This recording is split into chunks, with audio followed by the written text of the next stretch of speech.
Hello? Have I forgotten how to do this? Let's find out.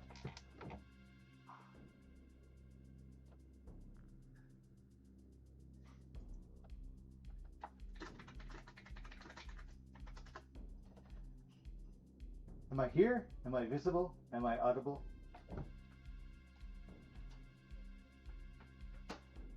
Good. Good! Alright. Now, where's my stylus?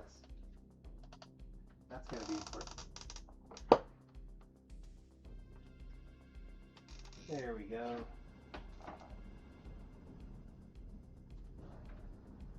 Hey everybody! Welcome back. This music seems a little loud to me.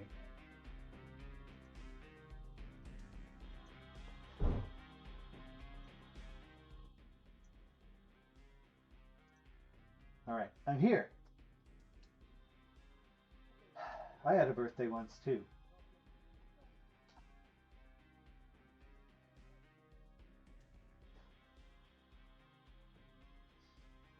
Right? Yeah, so this drawing was sent by Amerisuwaru, who you can, I still hope I'm saying your name right, who did the drawing that you're looking at right now.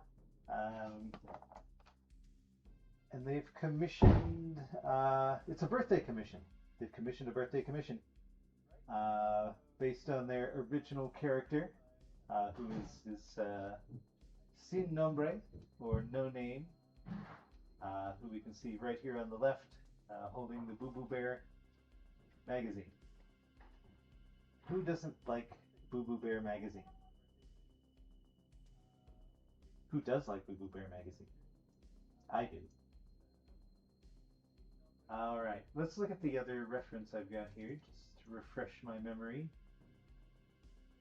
Got a little bit more of Sin Nombre, who's a bunny, a robot bunny. And this is kind of what we're headed toward. I have to be looking at these from time to time.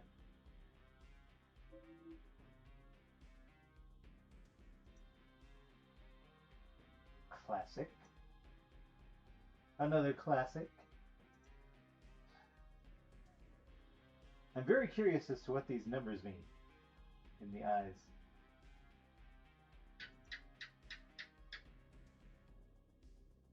Masking up for safety.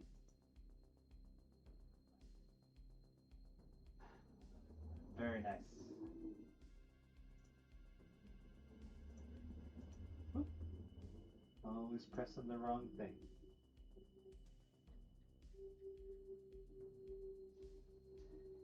Have you heard about Minimax H3? There's a Mini-Me?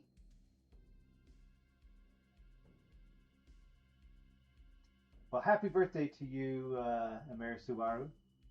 And happy birthday to you, Kelsey.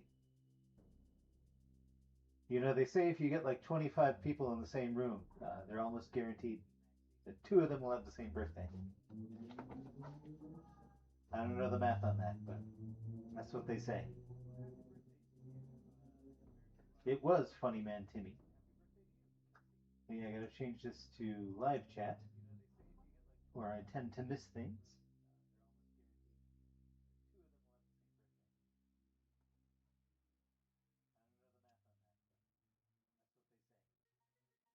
Oh yeah, there were all sorts of nerds on Billy and Mandy. Back Bay iPod Shuffle. So many nerds. And yeah, Clip Studio, I've been trying to wean myself off Photoshop because, well, when I was doing Deadbeat, I had the whole Adobe suite, and it wasn't so bad if you thought about it. You got a lot for what you were paying, but the subscriptions have gone a little cuckoo, one might say.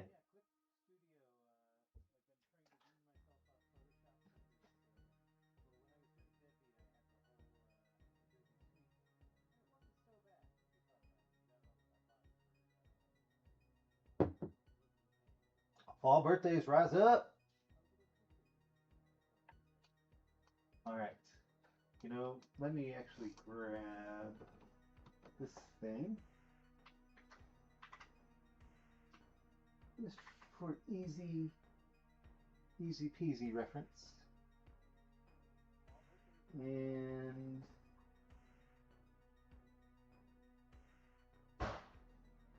grab this guy too. Recognize that guy. There we go.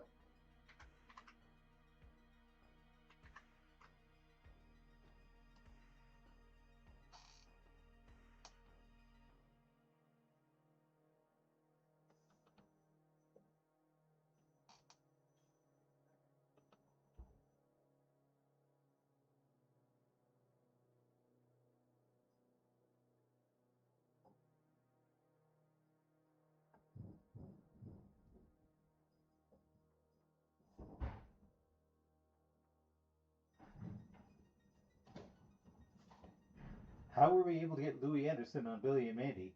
Well, that was thanks to my fantastic voice director, KJ. She was actually the one that got she was responsible for casting and voice directing. So anybody cool we got was thanks to Chris Zimmerman Salter. I guess she just called his agent. He was like, yeah, well, I'll do it. He was a lot of fun. I enjoyed working with him.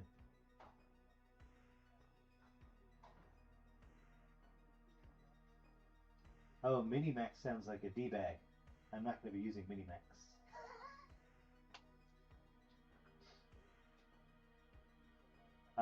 Yeah, I basically this is all vector art, Marisuaro, so I will make sure that it gets on the appropriate format by the time it's done.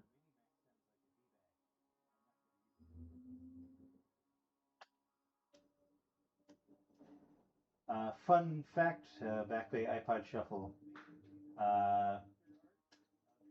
One of the songs from The Pie Who Loved Me, the Evil Concarne episode, I based off of the Laverne and Shirley theme song.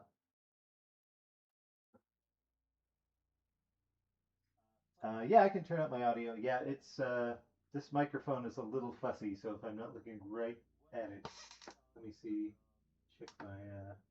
This may actually also help. Did that help? Is that helpful with the audio? I think I switched it to Omni, which makes it a little bit obnoxious if there's a lot of external noise going on, but we should be okay. More pie, yes, more pie. We're gonna chew and chew until we're through. Ooh, ooh, ooh, ooh, ooh, ooh, ooh.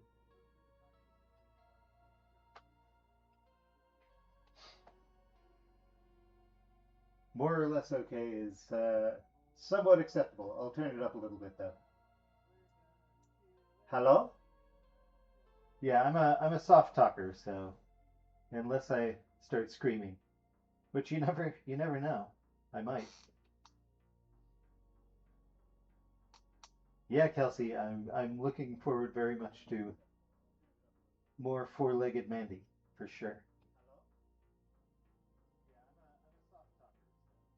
All right, let's get into this thing before too much time passes. We're already 8 minutes in. What have I been doing? Yakking. Too much yakking, not enough not yakking.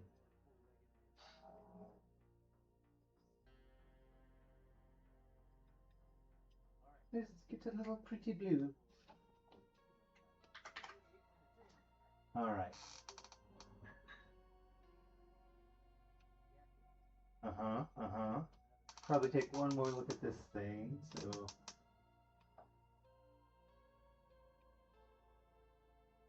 Look at those rubbery bones.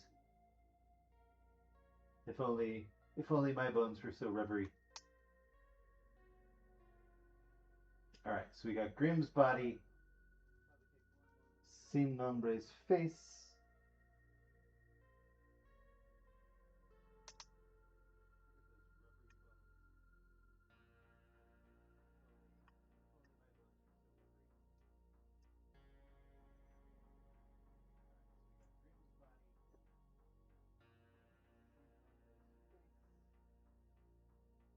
Grimm lifting up his robe seems inappropriate somehow.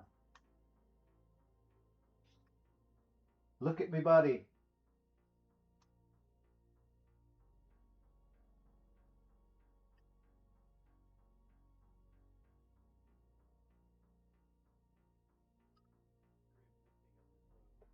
Give him a little bit of a...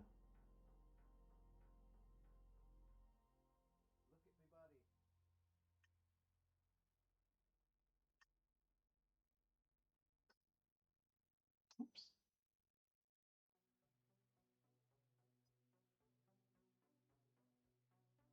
Guess we don't have to be exactly Disney accurate. So how's everybody been while I was away? Anything? Did I miss anything exciting?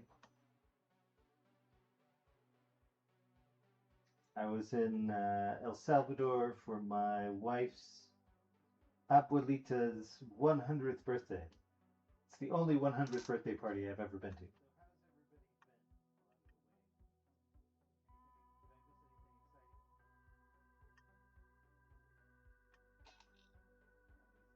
And you know, the cake was pretty good. I'm not a cake guy, but it was all right.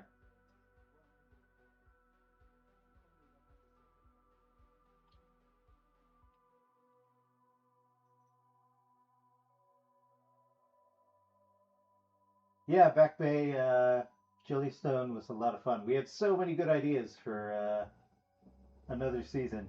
I even found online this bizarre ancient Hanna-Barbera show. I can't remember the name now, but it was about magical girls riding magical horses. It was going to be amazing. And yeah, I'm very thankful that Paramount hasn't absorbed everything in creation yet.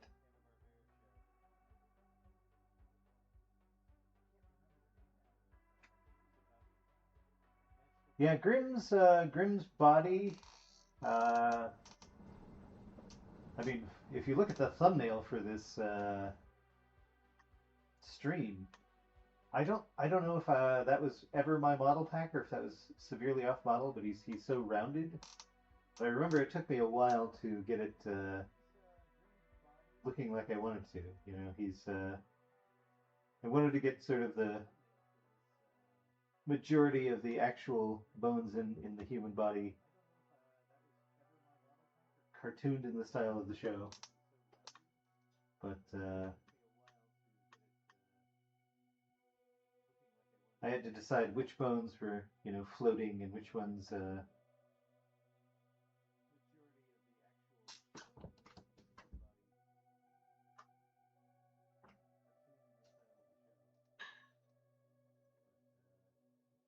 lost my train of thought. Yes, Wildfire. Thank you. Yeah, we were gonna have Wildfire in there for sure. I wish I could remember. We had a bunch of fun episodes kind of half thought up.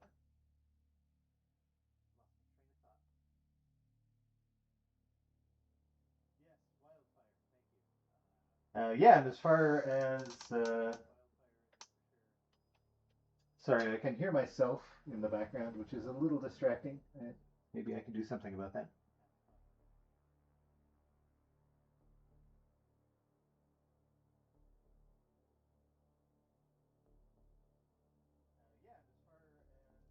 And yeah, I need to actually repost.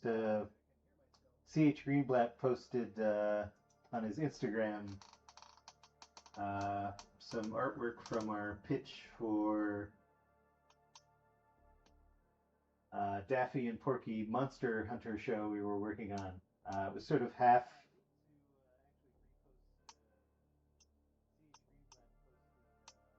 Yeah, my voice is really annoying me. It's half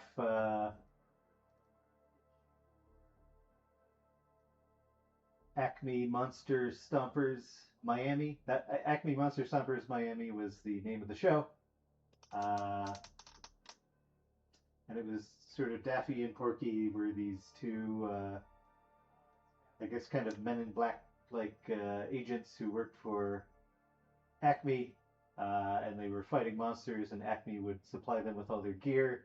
So it was sort of half about the Acme monster stompers and half about the monsters themselves, who were led by Witch Hazel and Dracula.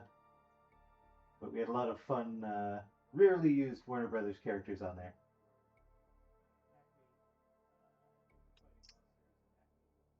Double check my proportions here.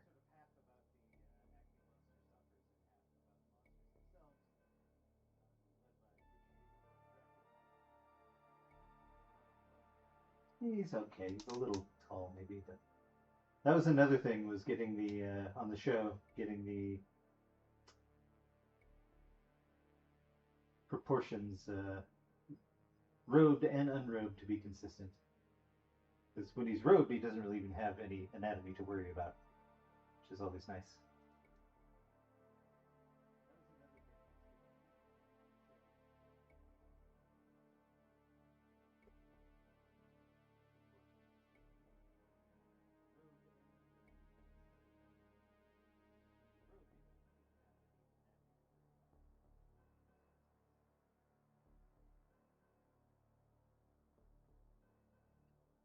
I'm feeling very chatty tonight. I don't know why. This may be a long one. I'm going to try to hurry up. I think it's because I've been away for so long. Yeah, Warner Brothers didn't even pass on it, Edwin Garcia.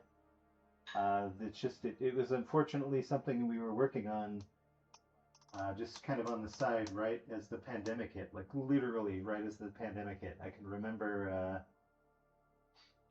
basically I was put 2 doors down from Carl. I was working on Scooby-Doo's, but my office was like in the Jellystone area. And I had been there 2 days. I was in that office for 2 days.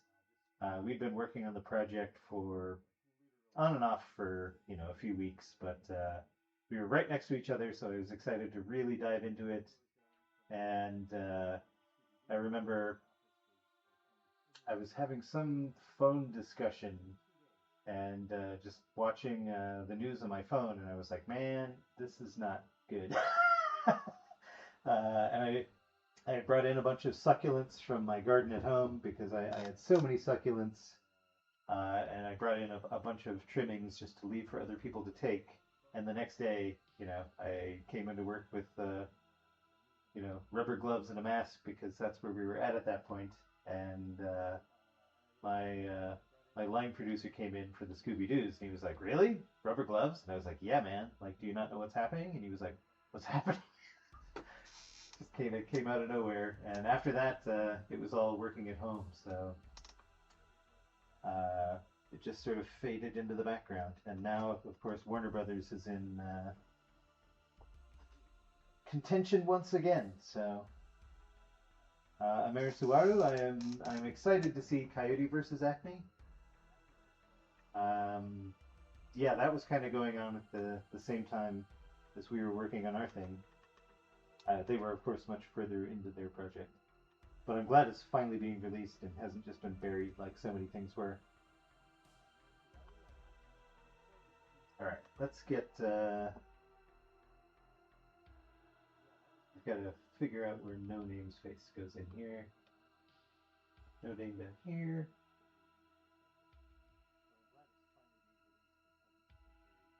That's where No Name's face would be. Juggling, all sorts of stuff.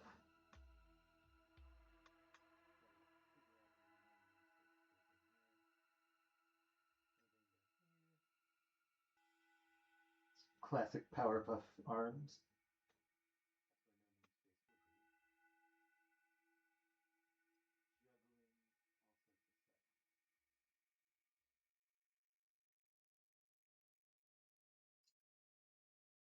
Hey, maybe you can tell me this, Marithuaru.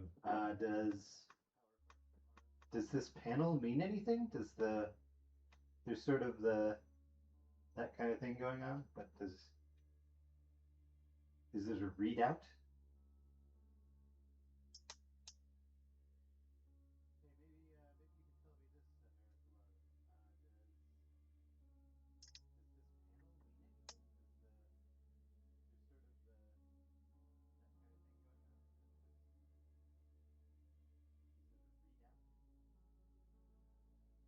So we got the head.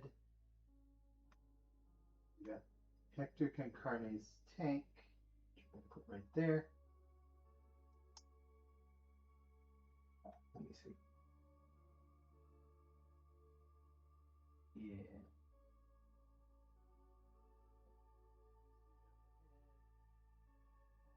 I'm a little excited for Billy and Mandy to come to Tubi, which I guess is finally happening next month.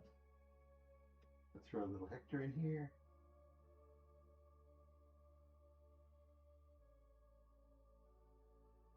One of the challenges with Hector was always having enough room for him to act and be the proper size. The nice thing about animation is you can cheat a lot of stuff, so I'm sure we cheated his size. Grim's not going to be happy about this, but he's happy for now. It's his last moments of happiness. He's got these rabbit ears jammed into his skull. So cruel, so cruel.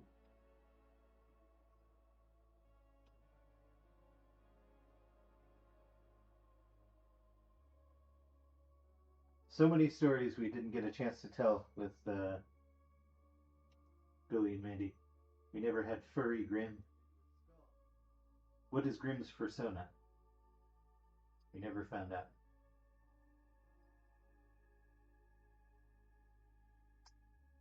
This thing, this is the cube from our Hellraiser parody. Show that dare not speak its name. It's got more cubes than your regular. No, maybe that's about what a Rubik's Cube was. I can't remember. That's definitely how you solved a Rubik's Cube then.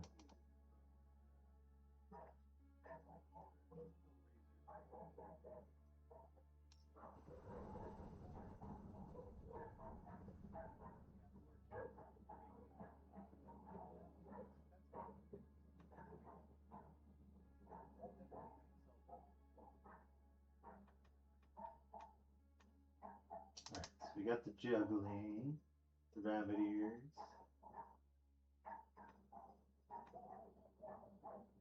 Yeah, we went out this week. Left the house. Saw the Odyssey and Spider-Man. Those are the first two movies I've seen in a theater for probably 2 years. But yeah, it was fun to get up.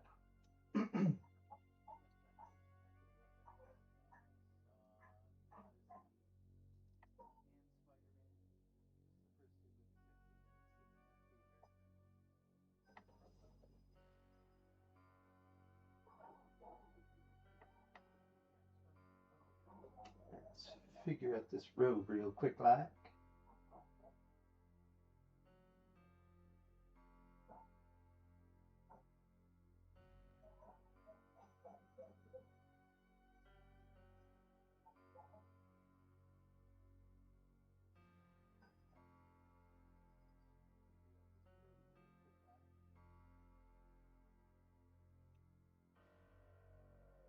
You know, I never actually looked back. I asked Amerisuara a question, and then I never looked at the answer.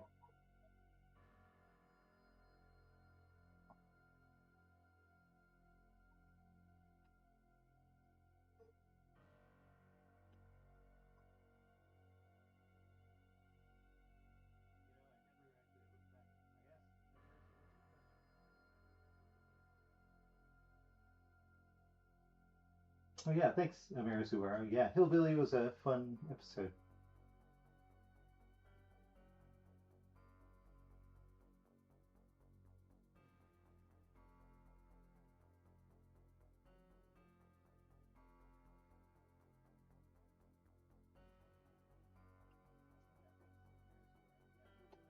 Yeah, worried-looking eyebrows is probably more appropriate.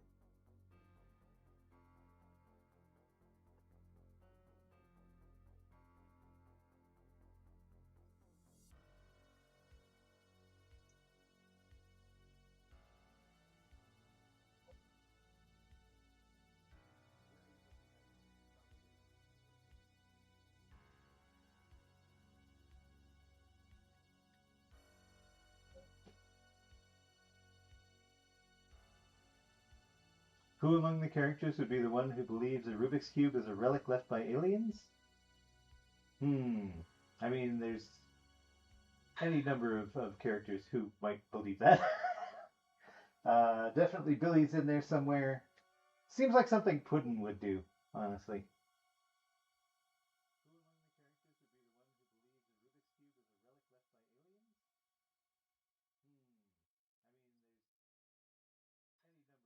Weirdly enough, Orineko,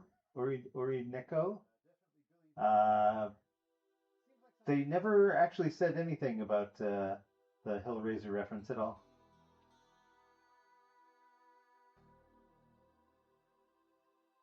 Dino Buff, I would normally go see movies fairly often. It's just the last 2 years I've been embroiled with moving to Costa Rica, and then, because of the collapse of the animation industry, I just really haven't had any money. So going out anywhere has been prohibitively expensive until very, very recently.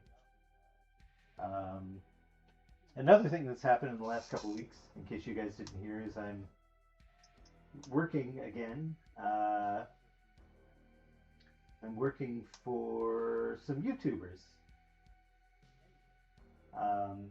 The Sort of Stupid channel contacted me, and they hired me to help them make some classic 11-minute animated shorts. So I've been working on those with them for a month and a half, almost 2 months now, I think. But definitely check out their channel, Sort of Stupid, SORTA Stupid. They have a character, Billy, not my Billy, a different Billy, and their project is Billy Ends the World. And honestly, it's been a lot of fun so far, just getting back into making animated content. All right, let's get this head in there.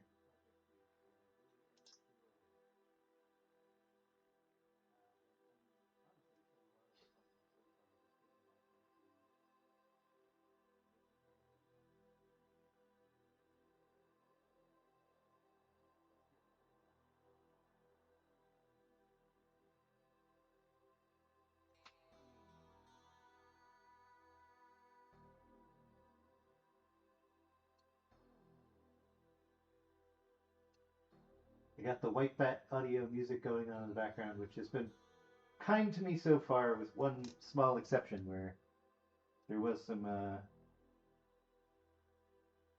copywritten stuff that I had to deal with. Hopefully this is all okay.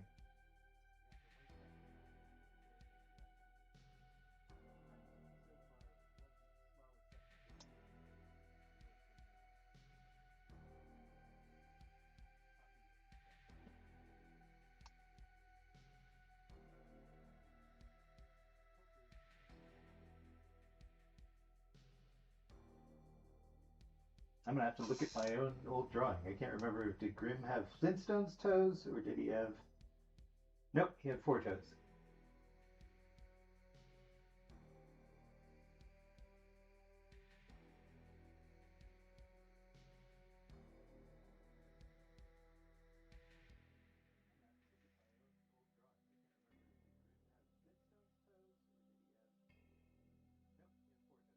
Yeah, the Flintstones' feet, they kind of... they're just so weird. They're just 3 toes instead of 4 toes, which, I understand why they did it, but if you think about it, it's just a weird foot.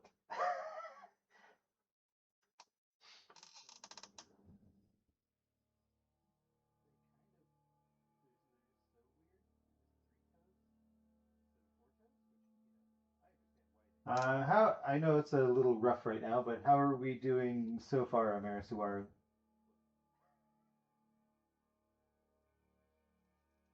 All right, open mouth. Yeah, this is an unusual cloak, Amarasuaru. I didn't do a whole lot of Grimm actually lifting up the cloak. Occasionally you'd get something like that, but I've never had one quite exactly like this. Thank you, Purple Yeti. Pack.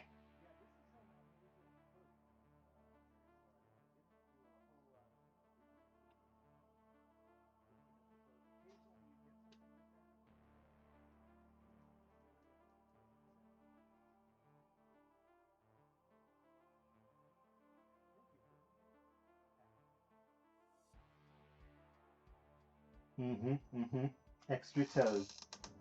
Who needs them? You can run a car with 3 toes.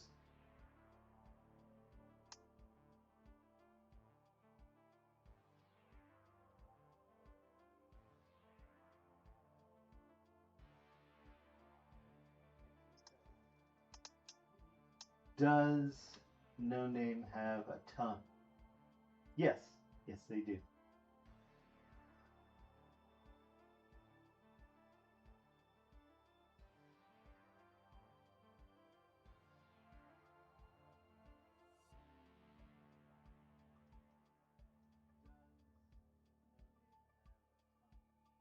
And then they kind of got this thing.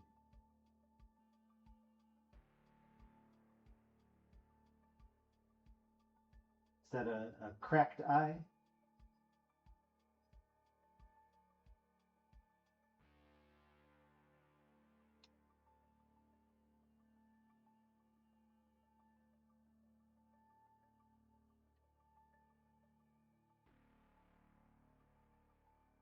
All right, let's get rid of these Fred Flintstone feet. A little distracting.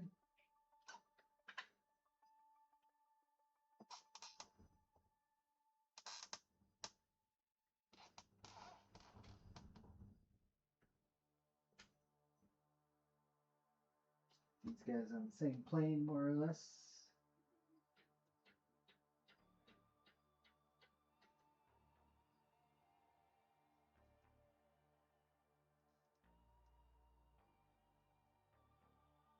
Oh dear, we've frozen.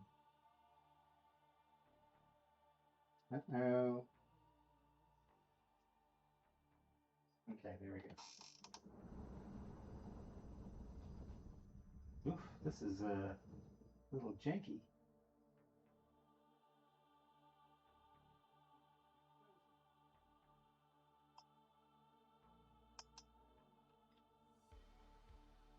Probably going to want to save this in a moment. Just in case. Oof. Why are you doing this to me, Clip Studio?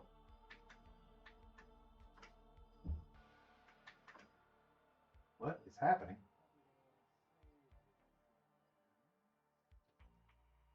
Alright, well. And can we draw again? Woof. Woof, I say.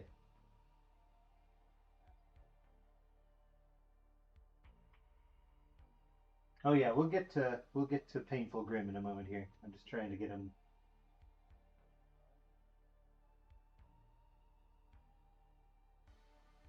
moved a little bit. You know what?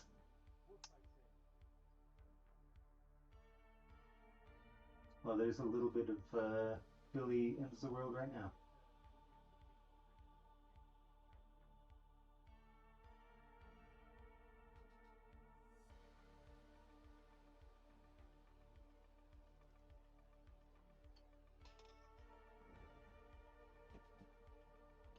A really slow response today from Clip Studio.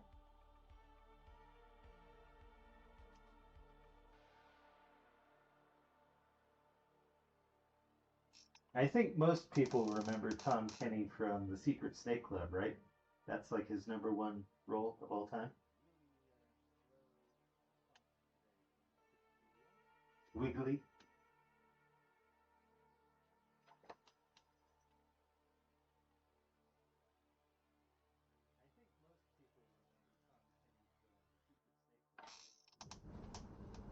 Okay.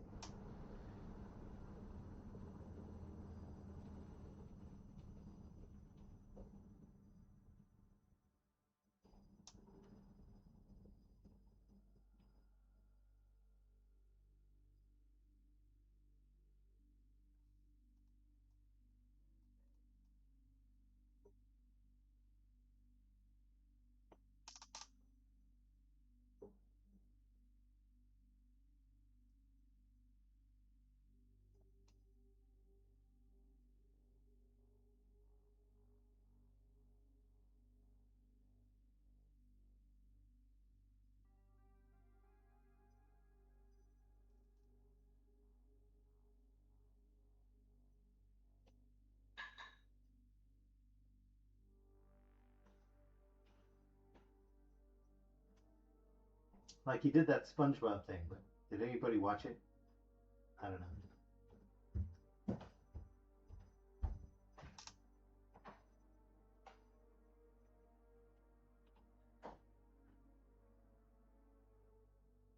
Poor Grim. He's always getting the short end of the stick.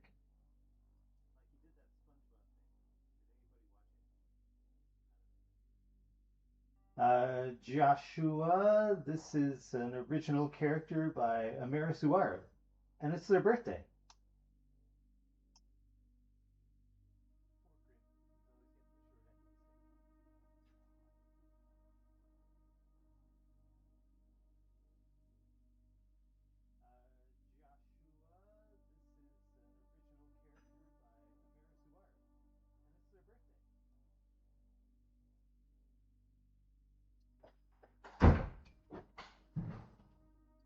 Um, Amerisuaru did you draw inspiration from Krang from the Teenage Mutant Ninja Turtles to create Hector? You know, I don't think I ever really directly thought about that, but probably yes. I did love Krang, and he's just such a weird idea.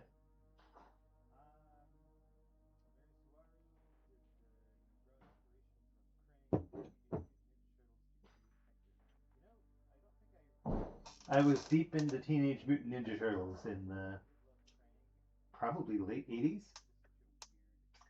I used to, uh, like one of the first comic books, quote unquote, that I made.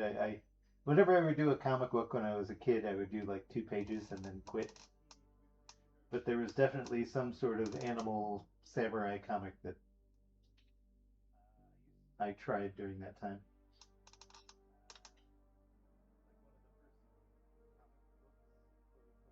I think we can.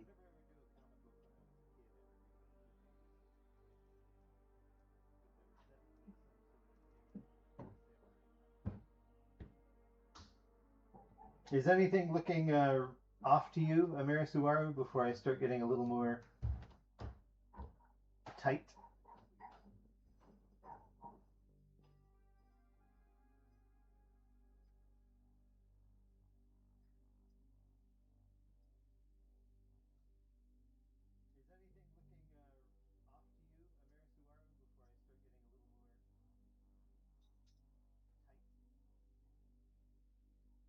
Yeah, comics take a lot of work. Everything takes a lot of work, really.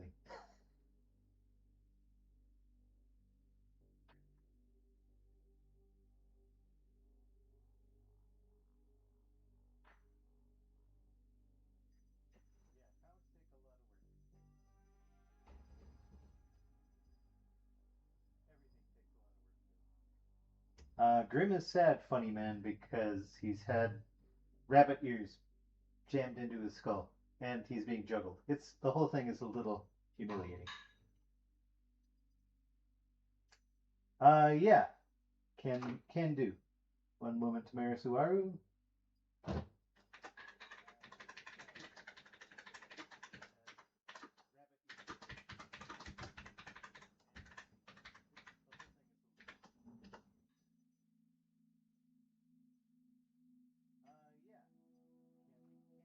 No se preocupe. I don't know if I'm pronouncing that right, but aprendiendo español. I am also learning.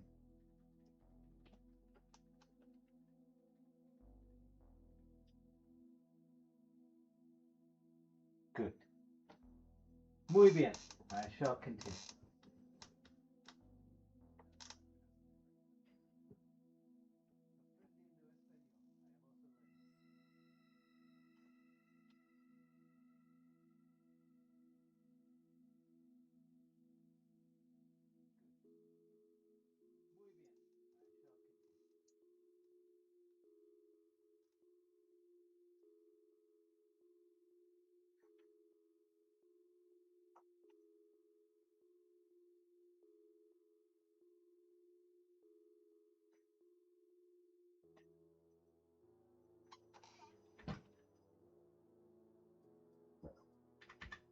You know,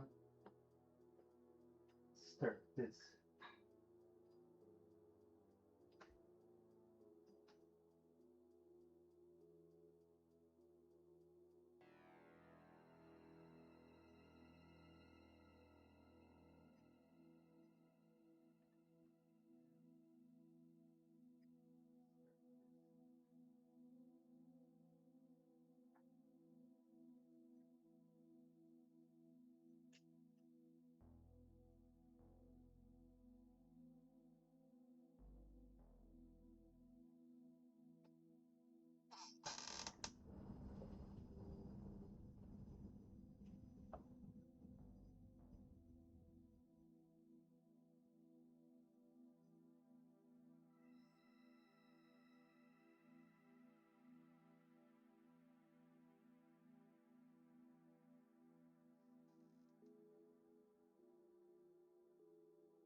So I chose sort of a horror movie music mix today, and I'm a little bit wishing I picked something else.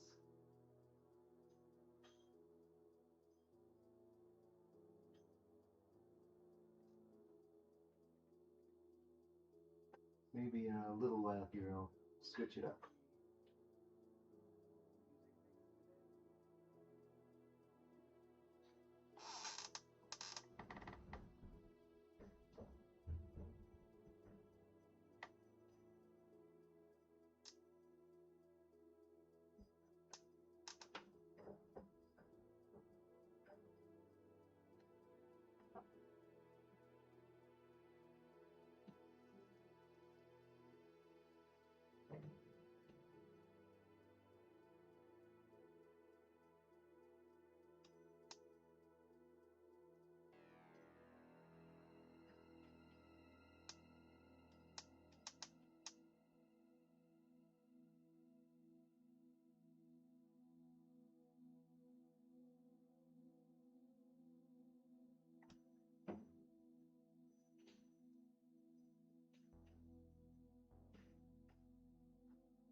Normally I really like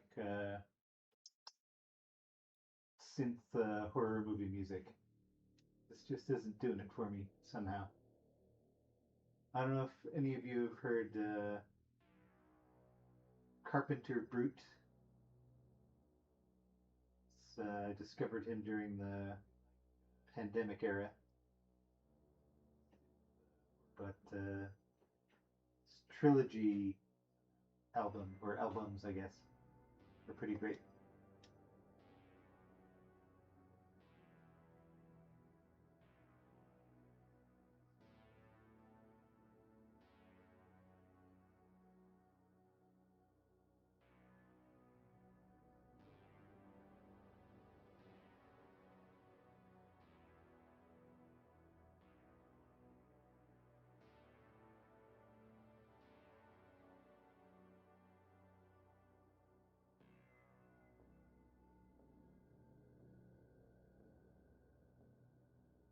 Yeah, Grimm's Hood from a front view is always a little bit of a challenge as well.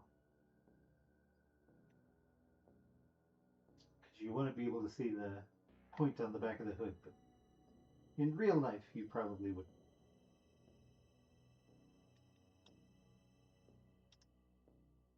Billy and Mandy was always sort of a 2.5D show in some ways. It's not really dimensional, but there's dimensional elements.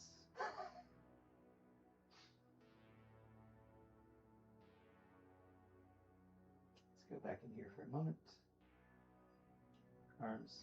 This is where, because it's half his bone body, which doesn't really fit under his cloak, and half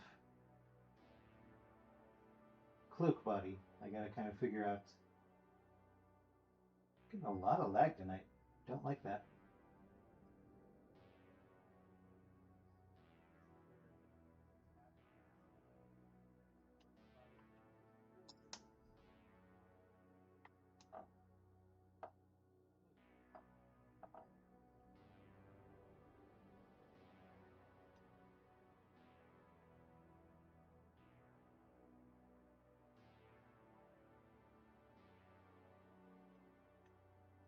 Yeah, Grimm always seems to end up with the chaotic characters, Amerisuaru. And yeah, I can't believe we're staring down the barrel of Halloween.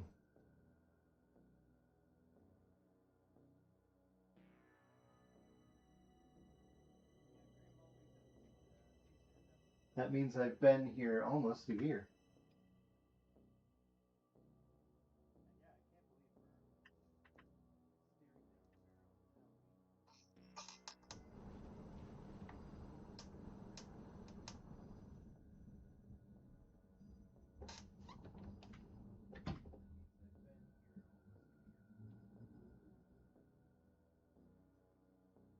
I also forget sometimes it doesn't really matter the line thickness on Grimm's cloak because it all ends up being black anyway.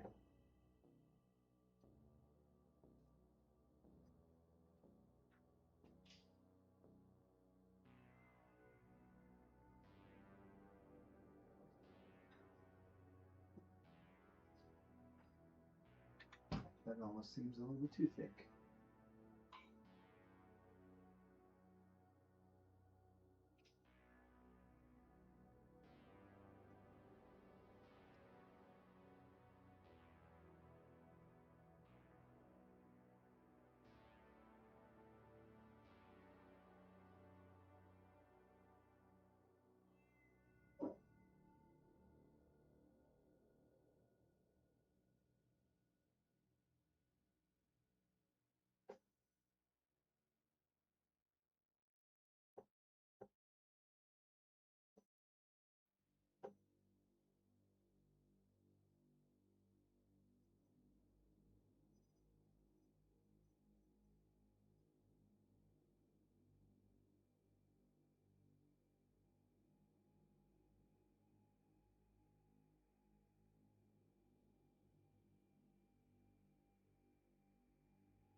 Alright, I want to change this music because it is legit not helping.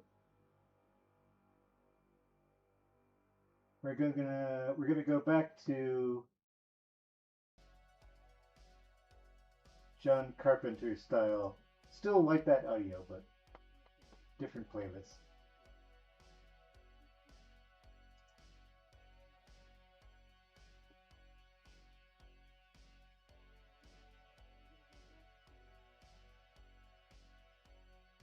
Oh, very nice, Zach Strange.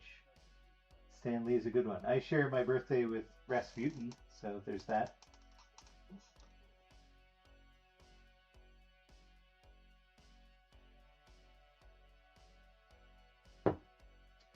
I grew up in Colorado, Zach, so I went to Casa Bonita a lot as a kid. I haven't been back since it changed hands, so it's probably much better than it was when I was little. But there were high divers and mascots in a cave. It was pretty cool.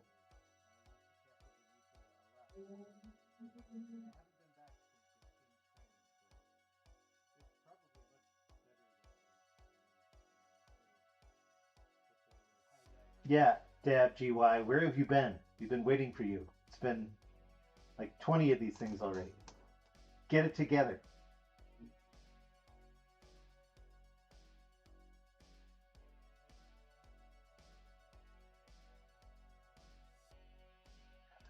Marusuwaru, Grim, aka Calavera, his robe. There's one. It should never have been gray, but there is like a really old piece of development art where he's got a brown robe, and to my great vexation, Cartoon Network kept using it for stuff. My it's a little bit funny. My Executive Jay Bastion would be like, why is this? Because it would show up in like TV Guide, and he'd be like, why is this TV Guide? I don't know. I don't know how it happened. I had a really hard time getting people at Cartoon Network internally to use the model pack at all.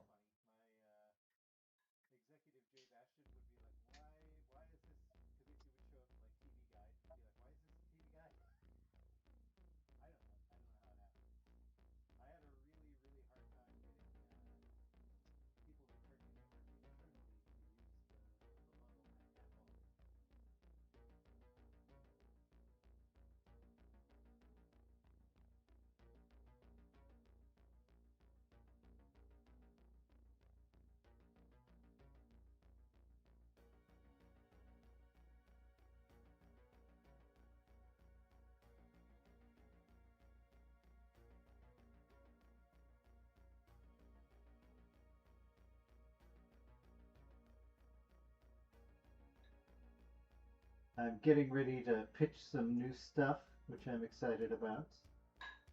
Got a little bit more work to do, but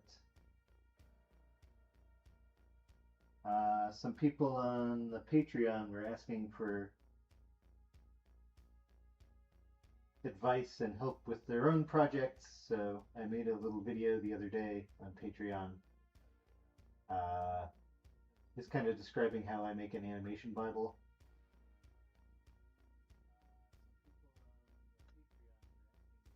But I don't think I'm quite done with it yet. I think I need to do a little bit of a better job on that one.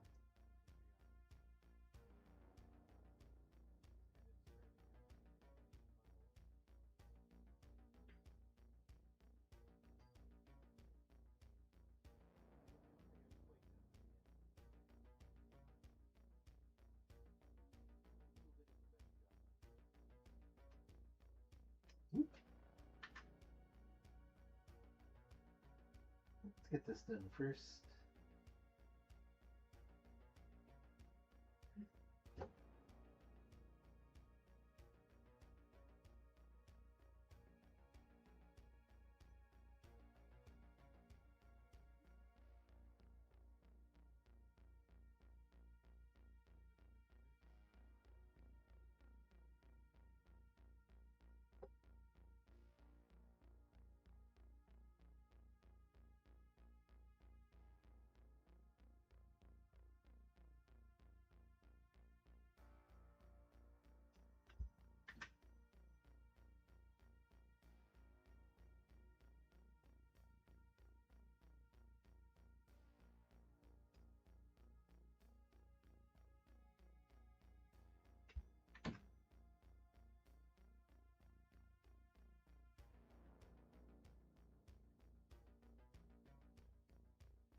When I was on Billy and Mandy, I didn't clean up my own drawings. I would only do the roughs, and we would hand them off to our cleanup artist, Frank Humsky, to clean up in Illustrator.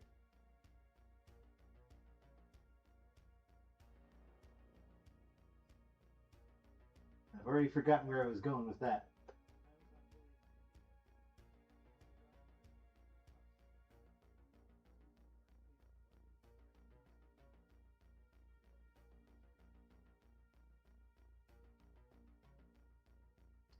Oh, maybe it was just that I do find Clip Studio a lot easier to use than Illustrator for this sort of thing.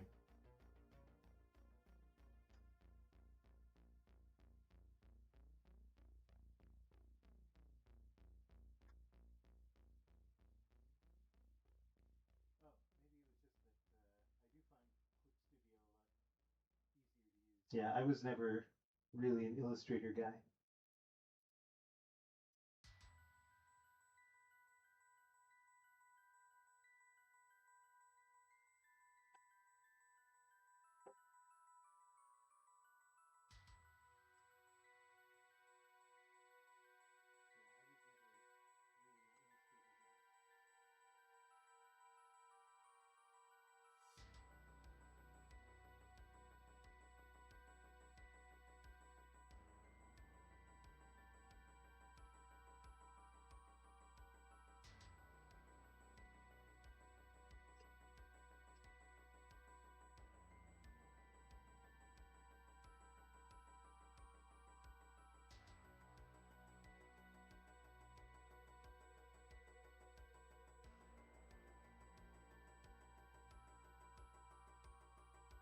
Another really nice thing about Clip Studio are these line tools over here.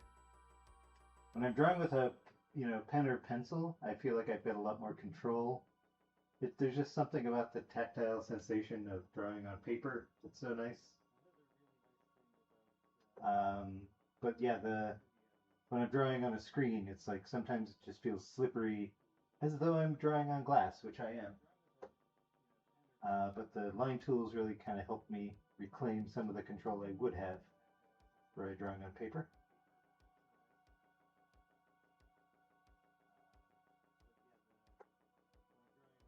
Ideally, I don't know, it's a personal challenge, I guess, but I don't like to necessarily use these. I like to get it right on the first try if I can, but it's not always possible.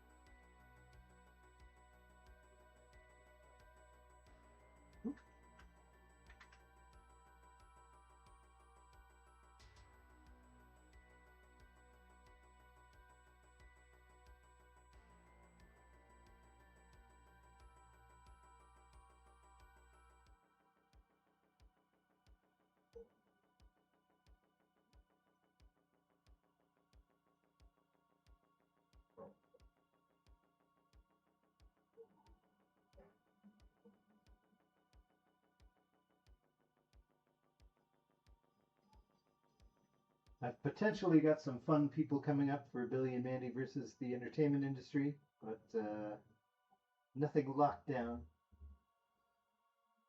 So I won't say for now. I will say I did record Richard Horvitz, I guess that was a few weeks ago now, but we had some technical difficulties, so we got to redo it. So he and storyboard artist Mike Diedrich both need to be redone.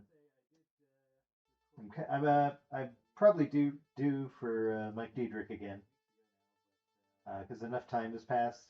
It's so weird to record somebody for 2 hours and then realize it didn't work out, and then you're like, hey, we're gonna have to do this again and just talk about all the same stuff. But with Mike, it's been several weeks, so I think we can come back at it fresh.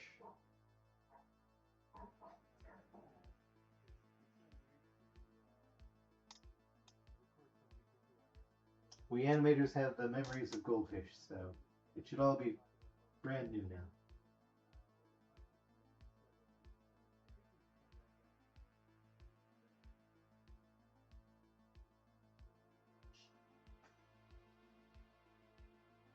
Back here, you crazy point.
Yeah, Kelsey, the whole entertainment industry is a bit frustrating right now.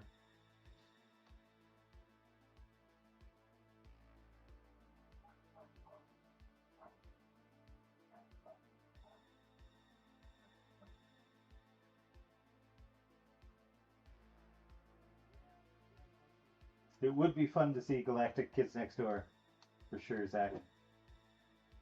I don't think it's going to happen the same way. I don't think we're going to get more Billy and Mandy, but I guess you never know. They are coming out with that Adult Swim Cartoon Network documentary. They finally contacted me, so I'm recording my piece tomorrow morning.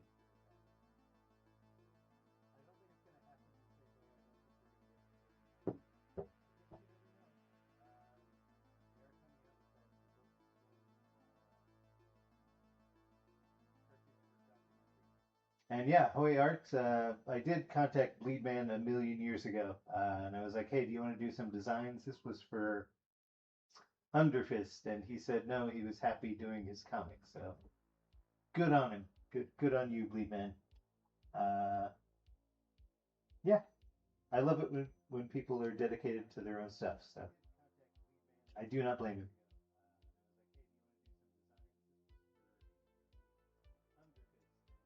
Kelsey, the Q&A Patreon stream, I thought about that again the other day. I just need to figure out how I'm going to do it. But yeah, I think that's coming real soon. Semi-disclosure agreements, yeah.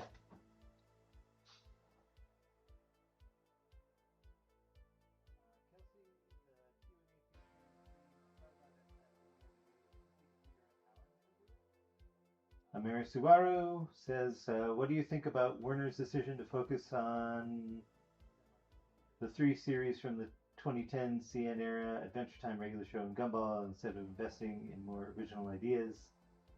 I don't know if you're talking about the documentary I just mentioned. I think you're just talking about the network in general. And I mean, that's just kind of the state of things now. For whatever reason, way back in 2008, Cartoon Network decided to kind of shelve all of their current stuff for the live action, and then they switched over to Adventure Time, regular show, Gumball, and that Teen Titans Go. That was kind of their meat and potatoes for years, and that's the current executive administration there. Those are their babies. So I think that's probably why those still get a lot of play.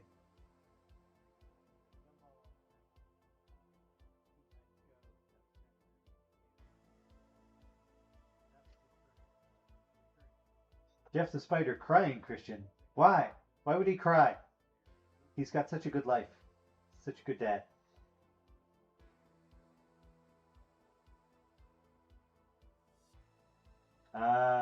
No, I have not seen Chile God? I have not seen Little Bites by Bimbo collaboration. And I'm going to check that out.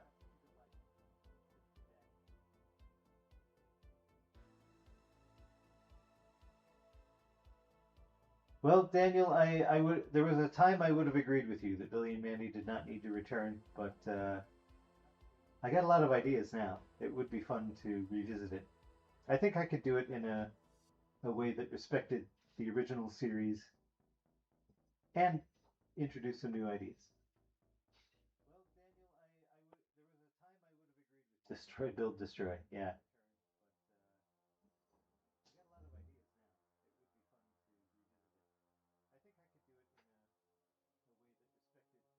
Thank you, Zach Strange. I'm going to tell Carl that you liked my show more than his.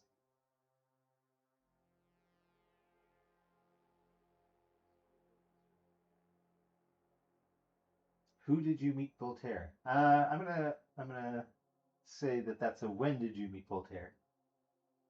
And I've told this story a couple times, but I'll tell it again because theoretically I'm drawing right now. Why not? But back in those days, I mentioned actually our cleanup artist Frank Homsky. I went to school with him. Same school that Greg Miller went to, of Robot Jones fame.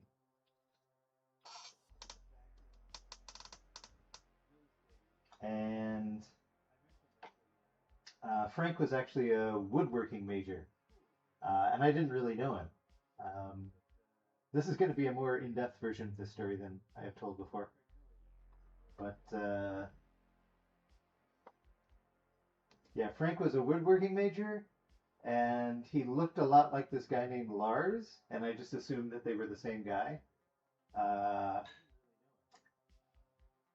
But during the early days of Billy and Mandy, I got divorced because I got married when I was 19 years old, which is P.S. way too early to get married to anyone, in case you're thinking about it. But I ended up moving in with my friend and storyboard artist Spencer Ladiro, who also worked on the show. And when I brought all my stuff over to his house, there was already like a couple of suitcases on the floor, and I was like, "Oh, where are you going?" And he's like, "Oh, no, those aren't mine. Those are Frank's." And I was like, "Frank?" He's like, "Yeah, Frank Hofsky from school. Do you remember?" I was like, "Lars?" But no, it was Frank. And he had just broken up with his longtime girlfriend and had decided to move in with Spencer as well. And Spencer had not really told either of us that we were both moving in with him at the same time. And I was, of course, not really thrilled about this because I was like, this is a lot of people to be living in a one-bedroom apartment. But turned out Frank and I were like peas in a pod. We got along so well that I actually think it kind of annoyed Spencer a little bit.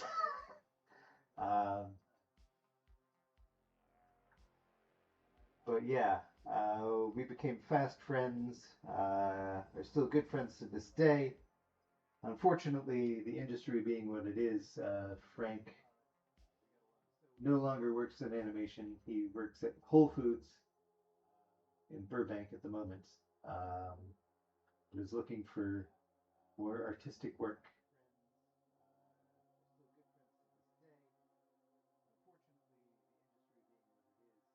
I gotta look back at what this question was because I've forgotten how I got on this sidetrack.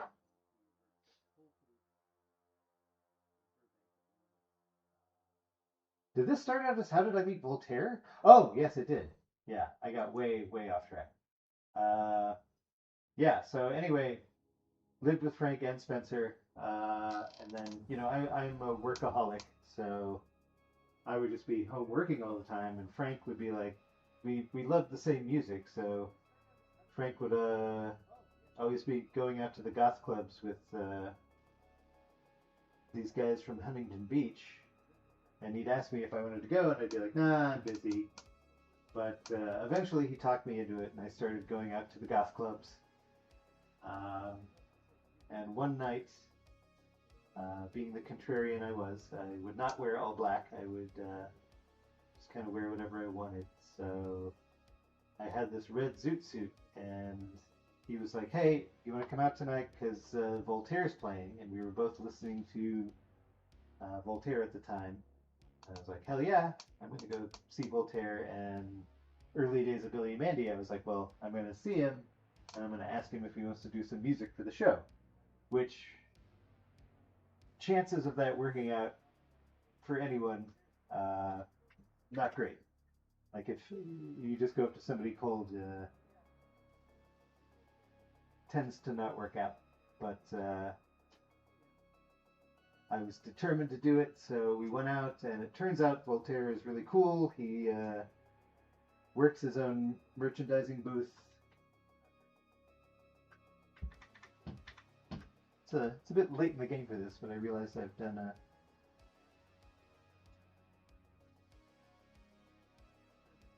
bit of a mistake right here.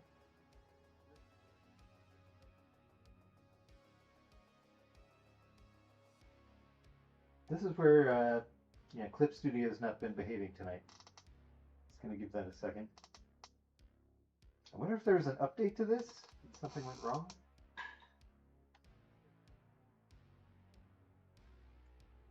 Yeesh. Hopefully this works out. Yeah, probably a good time to save again. Do this first.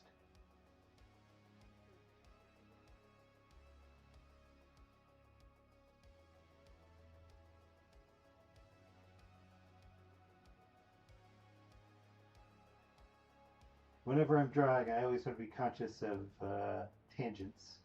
So I'm going to put this here. Don't fail me now, Clip Studio. Anyway, yeah, so Voltaire was working his own merch booth, and I just walked up and I was like, hey, you know, my name's Maxwell Adams, and I've got this show for Cartoon Network that I'm doing, and really like you to do some music for it. And he was like, yeah, that sounds great. Give me your contact info. And I was like, oh, okay, great, wonderful. And it really just worked out after that. Years and years later, I went on a trip to Thailand where I stopped in Hong Kong on the way, and completely randomly ran into Voltaire in a bar in Hong Kong. And so we were talking, and he was like, "Yeah, way back when you asked me about that, I thought you were full of shit because so many people are full of shit." And he didn't think anything would come of it, but it ended up being a great collaborative working relationship. And of course, we had him back for the music for Billy and Mandy's Big Boogie Adventure as well.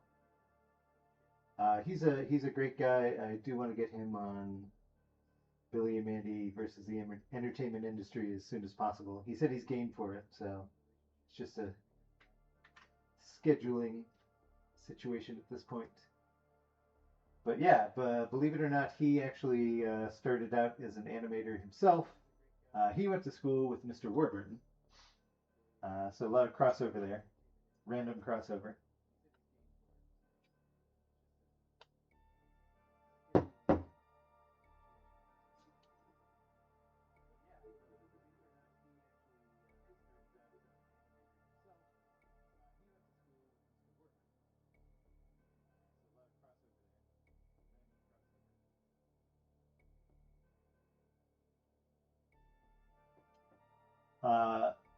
I'm sure this is probably a typo.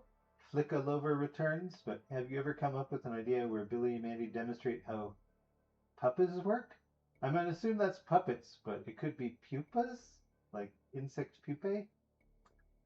I'm not sure, but either way, it's a fascinating idea.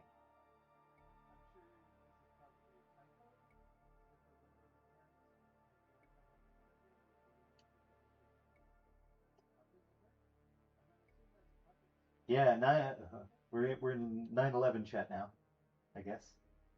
9/11 actually happened while I was living with Frank and Spencer, and by that time, Spencer is actually Rachel McFarlane's husband, Seth MacFarlane's sister.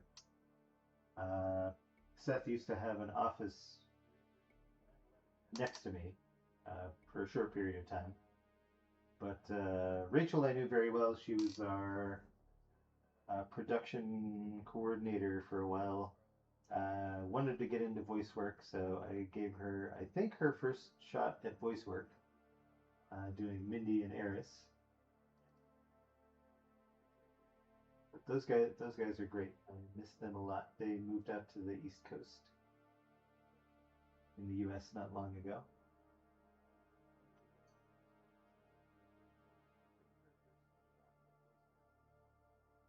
All right, we're making progress, people. Hashtag progress.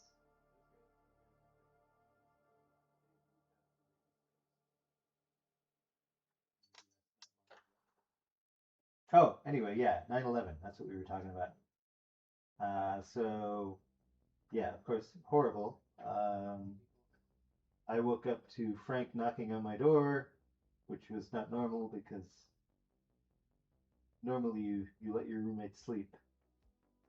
But he woke me up to say that the Twin Towers had just been hit by a plane.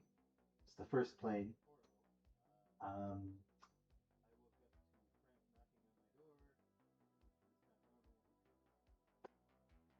And so we were watching it together on TV, very emotional. And then somewhere in the middle of that, Rachel gets a call, and she just starts bawling because her brother was supposed to be on one of those planes. You can look this up, but Seth was supposed to be on one of the planes that hit the towers, so we thought he was dead. Um,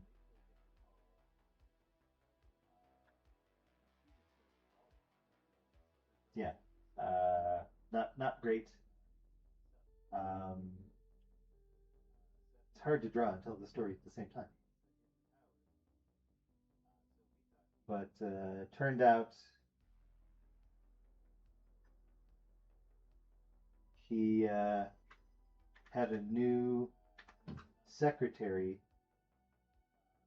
if I'm remembering correctly, who had booked the wrong flight for him. So, thanks to a mistake, he was not on the plane he was supposed to be on. And I think he did something really nice for that secretary. Like I bought her a car or gave her some sort of big bonus or something. But yeah, woof, what a day.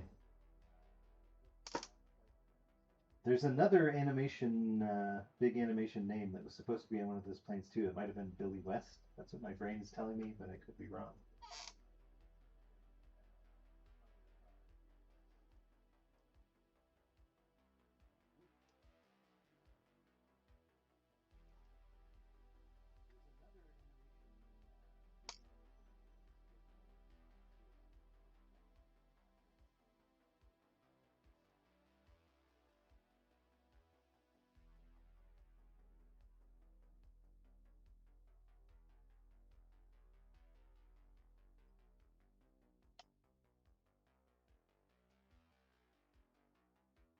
But yeah, if you're gonna get roommates, get Frank and Spencer. They're pretty good. They don't need you anymore. They don't need me anymore.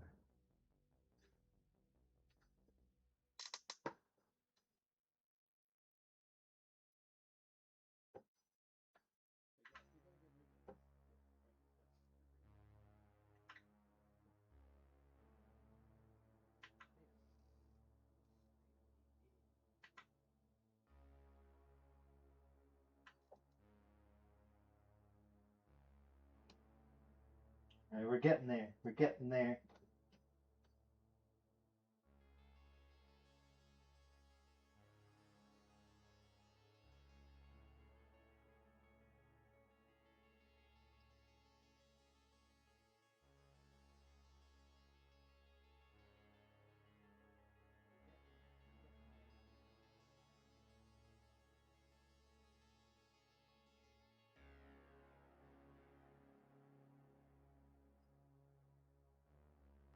Oh, thank you, Purple Yeti.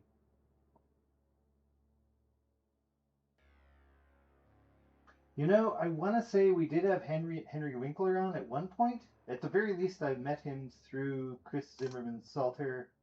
I don't know if it was Billy and Mandy though. I would have to look it up.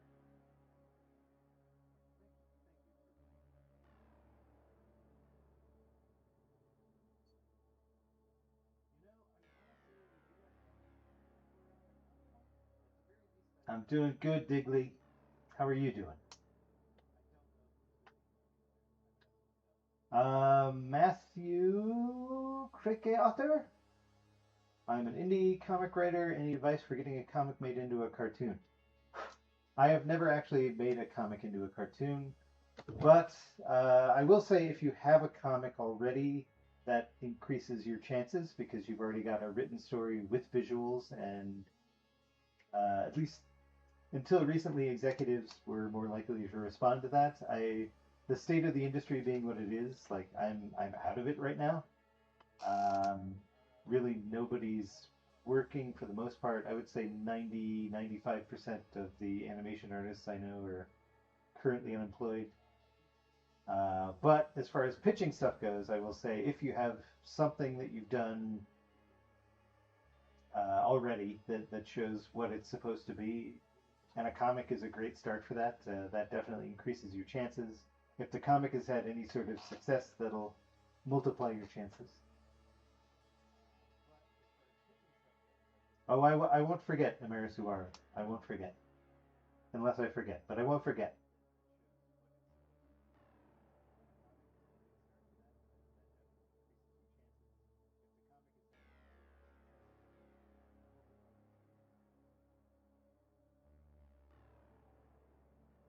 Yeah, Patrick Star Show is going strong.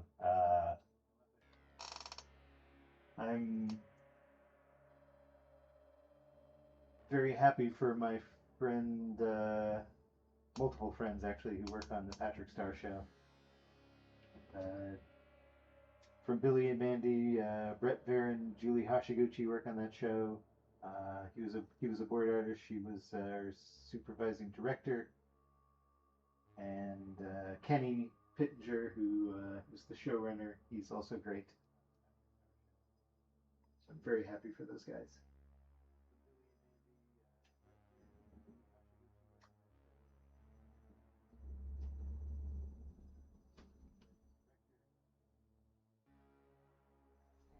I was on it for a brief period of time.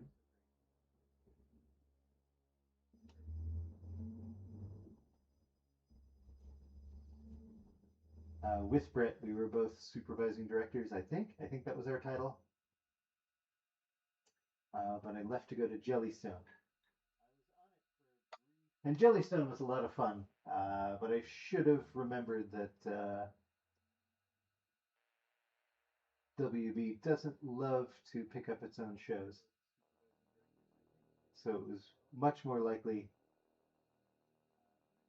that the Patrick Show would continue on, which it has.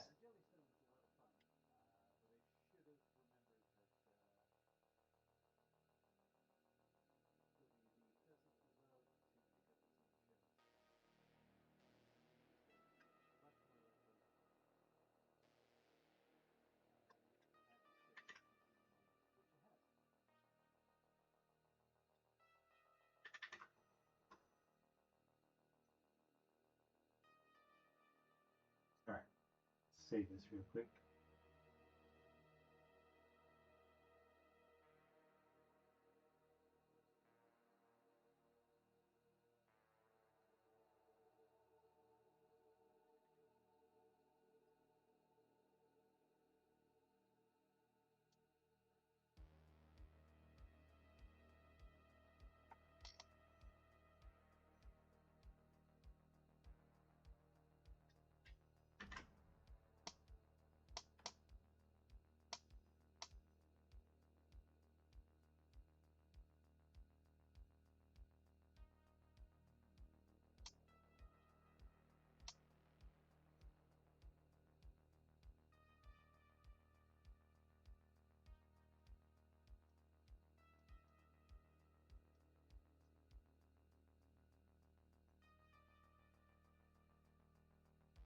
Another 9/11 story that I'm asked about fairly frequently is the Evil Con Carne one,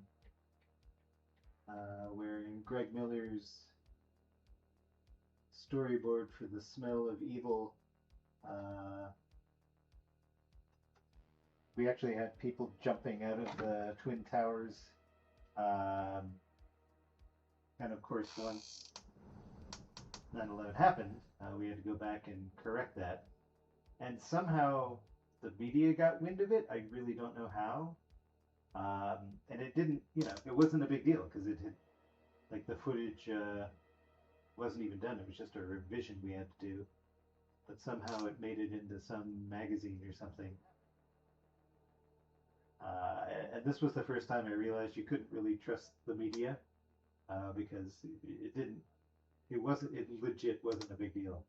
It could have just been a nothing burger, but instead they wrote this article about and made it seem like it was a big thing that I had to deal with.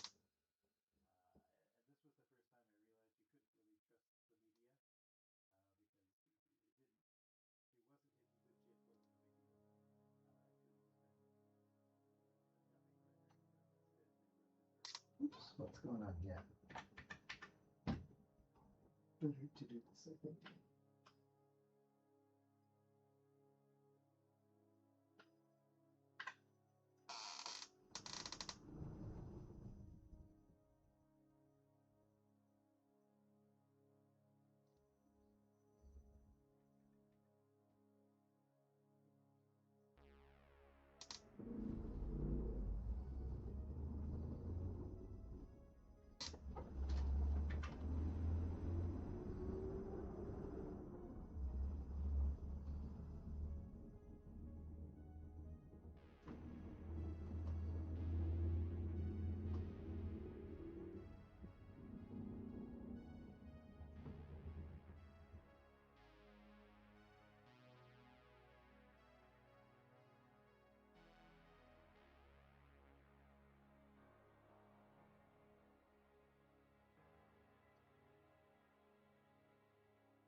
You know, when we made the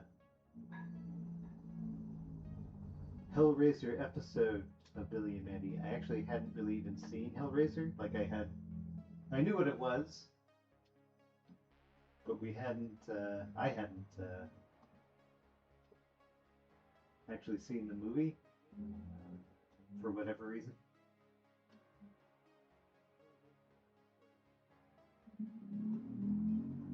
And believe it or not, in the very first one, there are remarkably few Cenobites. It's not really a thing.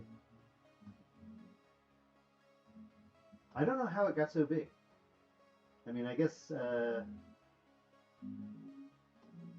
Clive Barker, that'll do it.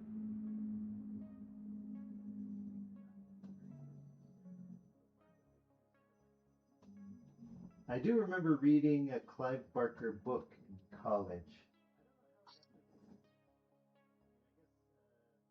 but I don't know which one it was. But it was very Clive Barker. Like, it was very sort of just gory and gross. Which are, you know, I love me some gore and grossness, but I usually love it combined with some comedy, or at least some irony.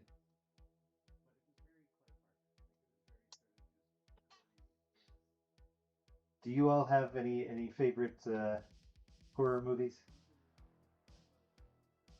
Anything obscure? Anything I haven't seen?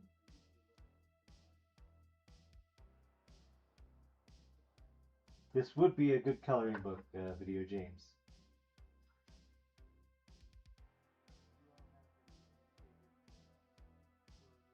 And Jaybird, Costa Rica's, it's been great so far. I wish I had a little more time to be out in the garden. I'm growing a lot of vegetables and fruits, but it's getting a little crazy out there right now.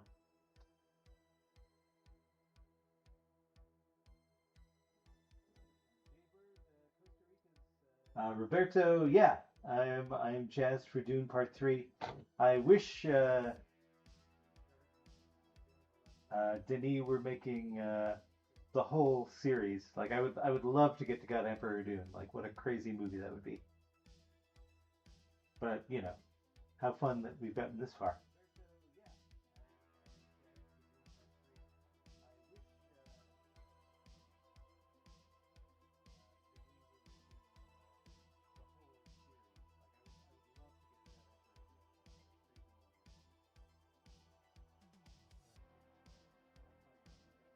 Yeah, don't smoke, people. It's bad for you.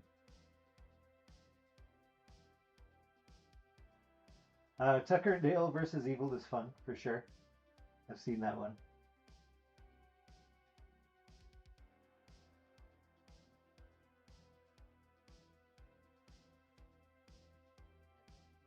I'm sorry to hear that, Aubrey Joe. Catching up here.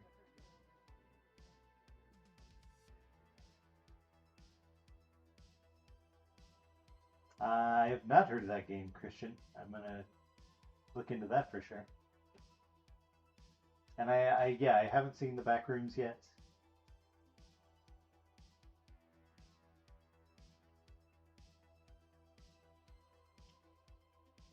Yeah, it'd be fun to see Urineko, what Erwin would be like in a newer version of Billy and Mandy.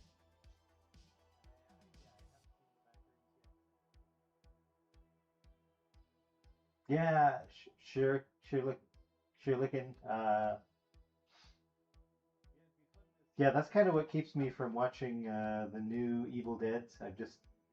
They're not high on my list because I can't imagine it without the comedy element.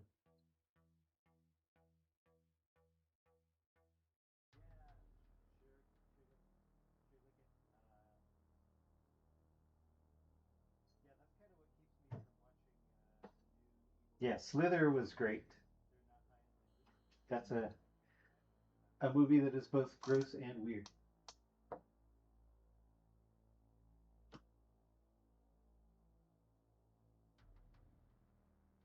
How fun that that guy's the guy in charge of Superman.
My sister-in-law is a huge fan of Sailor Moon.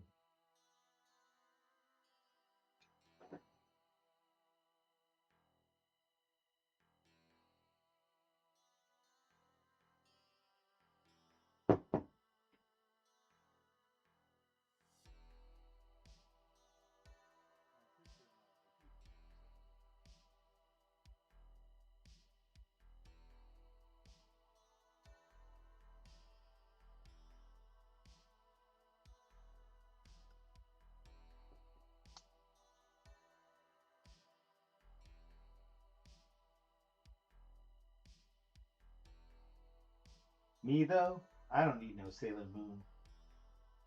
Maybe I do. I've never actually watched it beyond the occasional episode here and there. I know the theme song, though.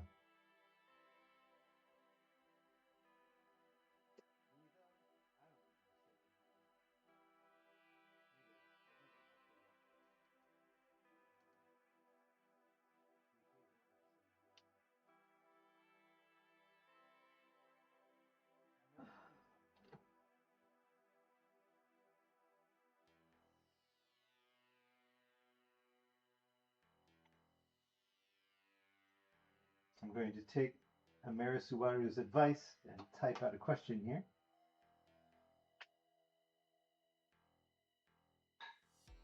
Line it has in this kind of is a shadow. Okay, that's what I was going to ask. You beat me to the punch.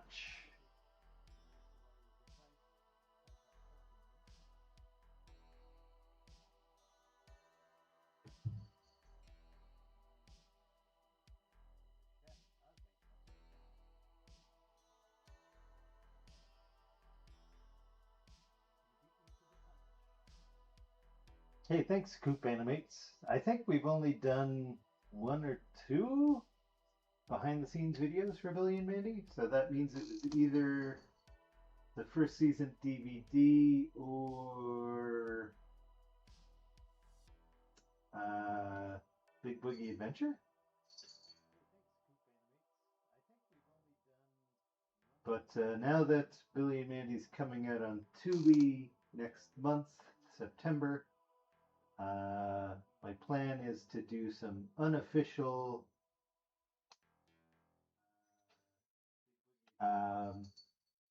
audio commentary tracks. So the fun thing will be I haven't seen a lot of these episodes since probably they aired, or at least in a very long time. So watch those, kind of do a bit of a watch through. But I'm really curious to see what I think because it's been so long. I've got a couple other people that I think may be joining me for some of those.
All right, I know this is a shadow.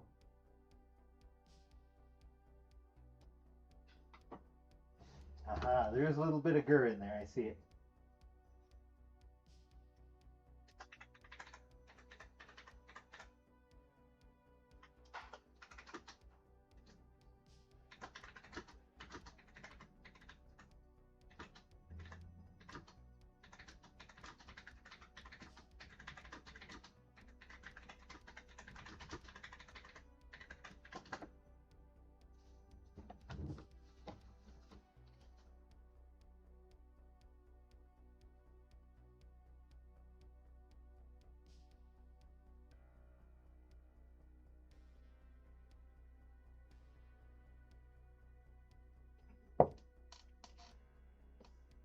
Mandy does eat humans. That is true.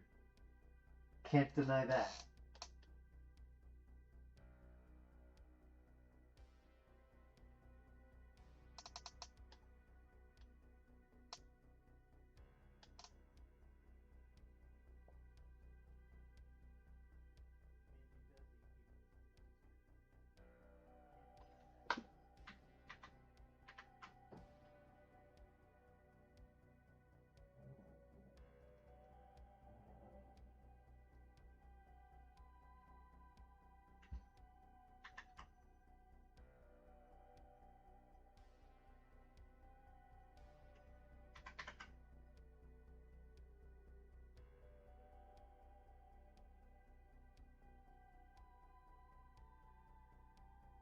What?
As long as you're not a cannibal, it's okay. Eat what you want.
Oh, we've got a visitor.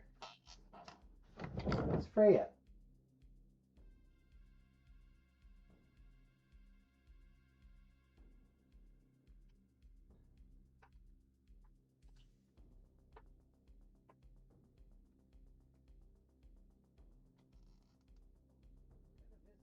This is about the time of night she usually comes and hangs out on my lap, but my lap is currently unavailable. Sorry, Freya.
She's a pretty quiet kitty. Even when she meows, it's almost a silent meow. It's sort of a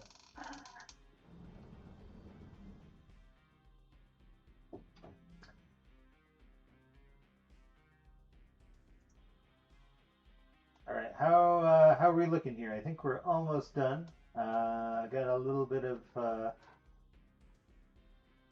inking to do, a little bit of filling to do.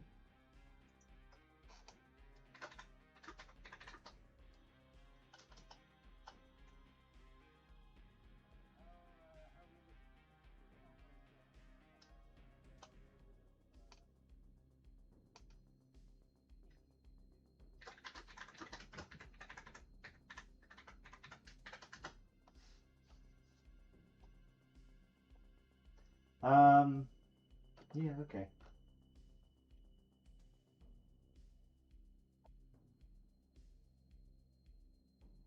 Tell you what,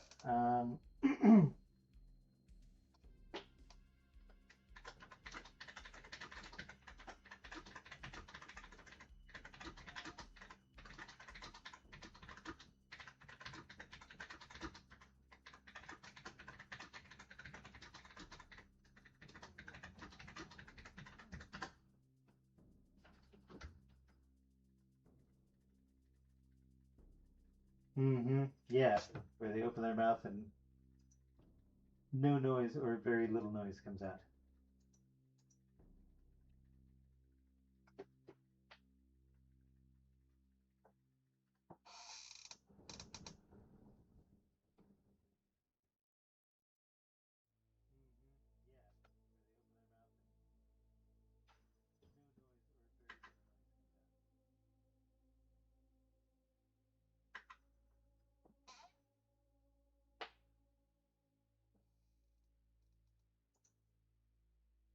All right, save this again. Let's save it again.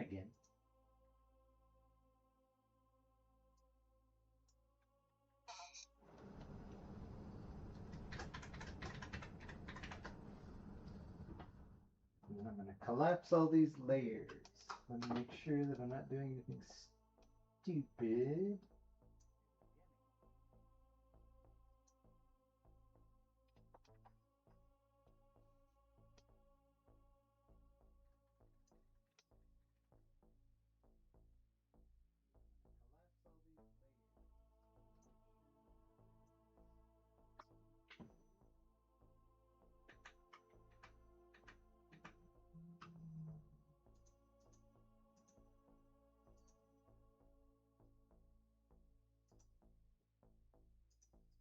Yeah, getting used to coloring in Clip Studio after so many years of Photoshop has been the most challenging part. But again, I've been away for a couple weeks, but I think I remember how to do this. Yeah. Okay, good, good.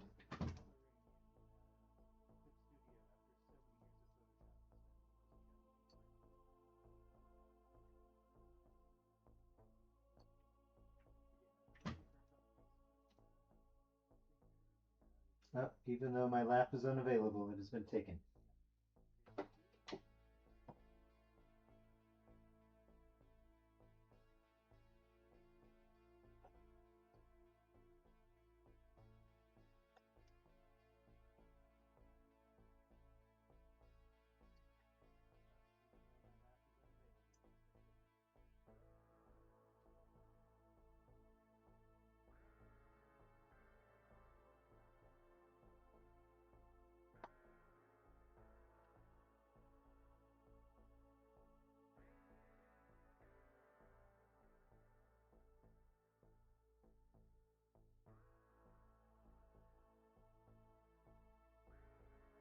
Even though this is black and white commission theoretically, I do just a tiny, tiny, tiny bit of black and white shading.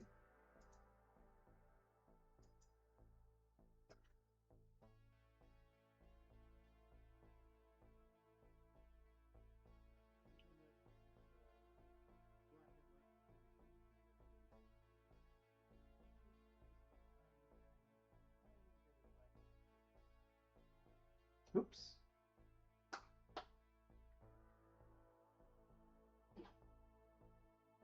Get that out of there.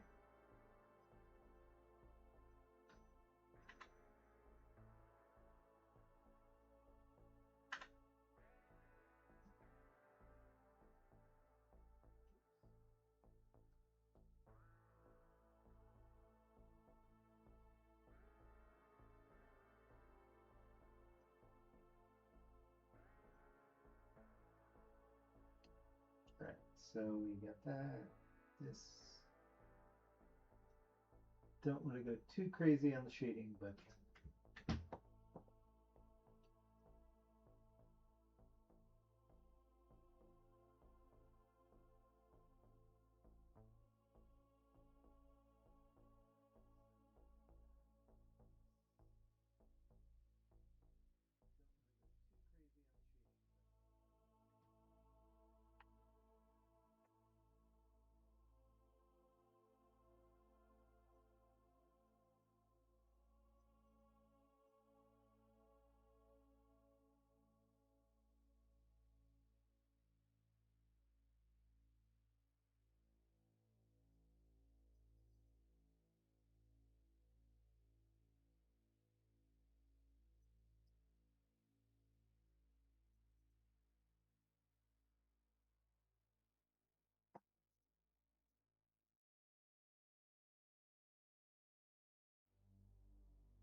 trying to decide if I want to.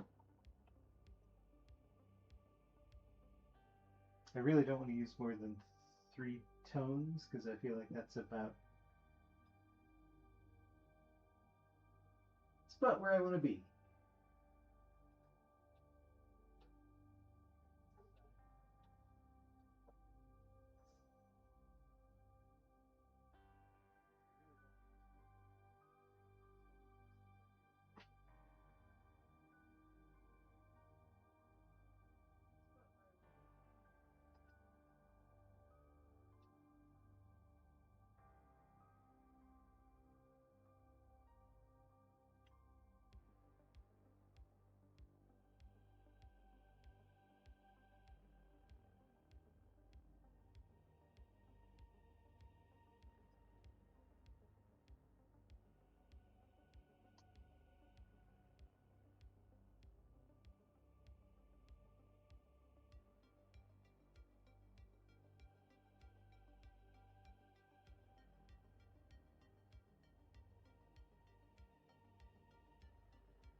All right, let's see here.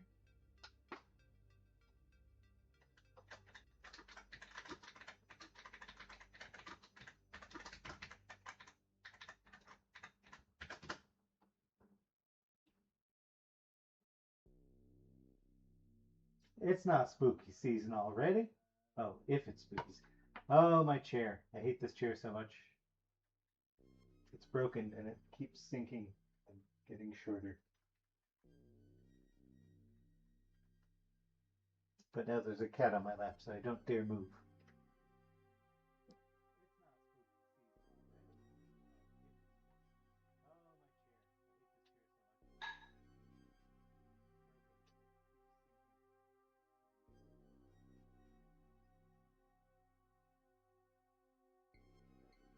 Oh yeah, we can add some juggling lines in there.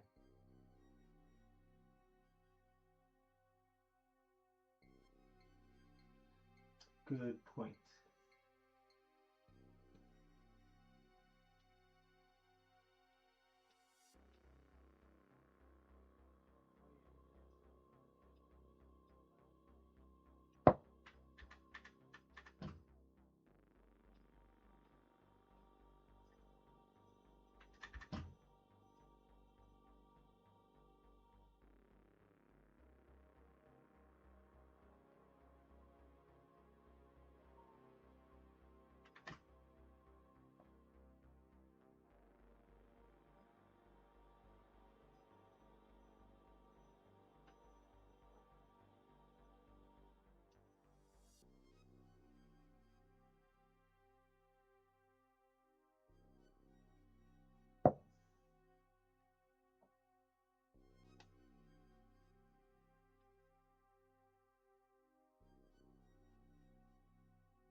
All right, lines do not touch the characters.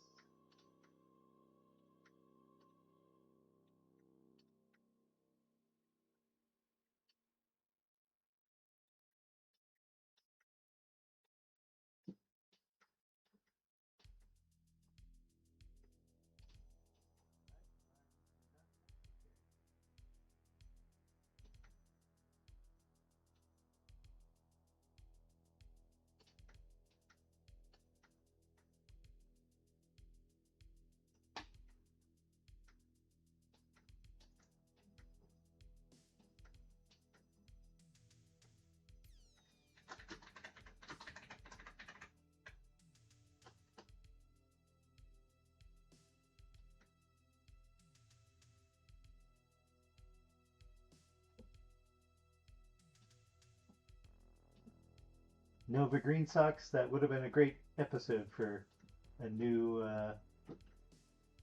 season of Billy and Mandy. Rubber Bones.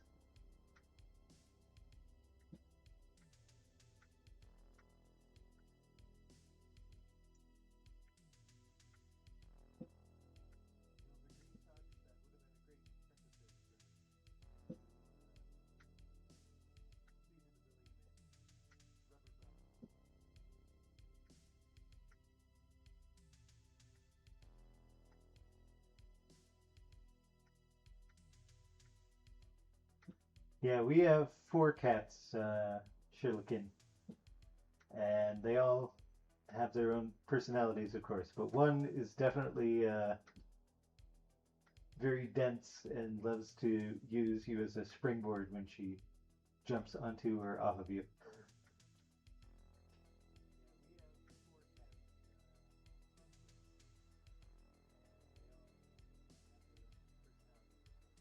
All right, thank you so much, Amerisuaru. Thank you.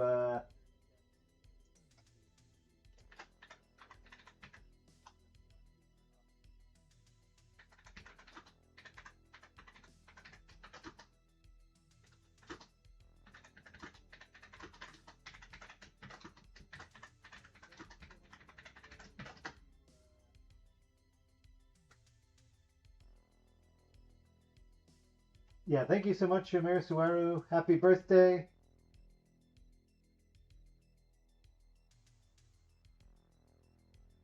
Have a good night.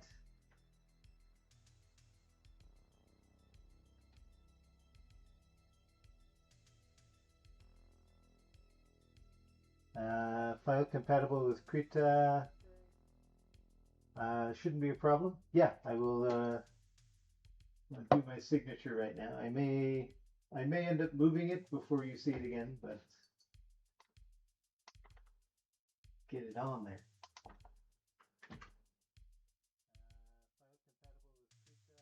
Yeah, I'm going to put this on the appropriate file size, so don't worry about that.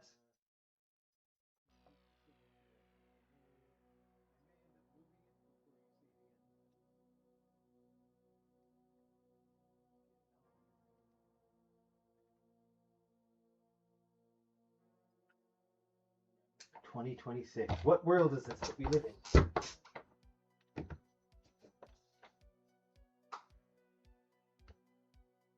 Stay hydrated. Hydration is important. Hydration break. Yeah, I watched more World Cup than I have ever watched in my life while I was in El Salvador. There was a question I was going to answer.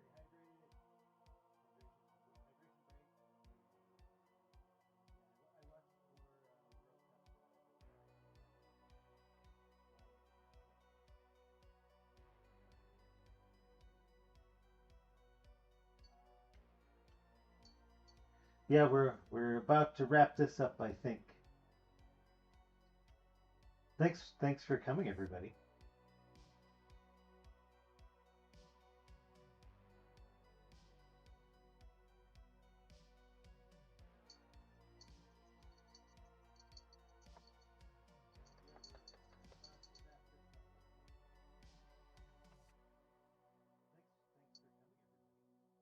Oh, how was it working on the Patrick Star Show? It was a lot of fun, actually. It's they do it very, very old school, like old school, where everything is uh,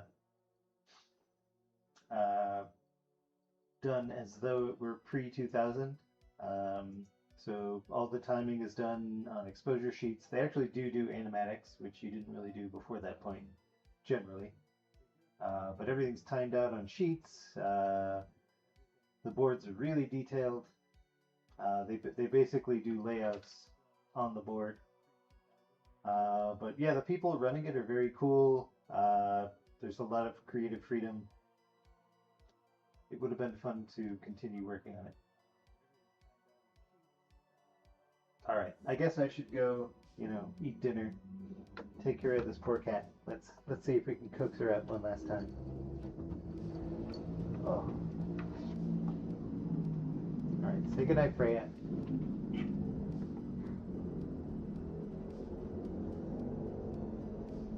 She's had it with my nonsense.